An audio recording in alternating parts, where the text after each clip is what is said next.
கோபுரத்தை வணங்கிய பின்பு தான் கோயிலுக்கு செல்ல வேண்டும். சிவன் கோயிலுக்கு வில்வ இலையும், பெருமாள் கோயிலுக்கு துளசி இலையும் இவற்றை அந்தந்த தெய்வ அர்ச்சனைக்கு வழங்கி வழிபடலாம்.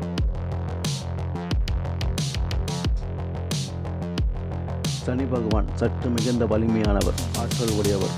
அவரை நேரெதிர நின்று வணங்கக்கூடாது. சற்று பக்கவாட்டில் நின்று முன் சாய்ந்தவாறு அவரை வணங்க வேண்டும்.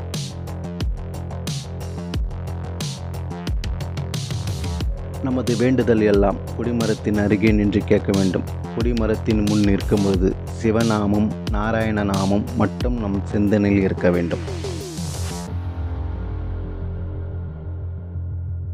கோவிலில் தெய்வத்திற்கு மட்டும் நமஸ்காரம் செய்ய வேண்டும். நமக்கு தெரிந்த எவ்வளவு முக்கியமானவராக இருந்தாலும் அவருக்கு கோவிலுக்குள் நமஸ்காரம் செய்யக்கூடாது.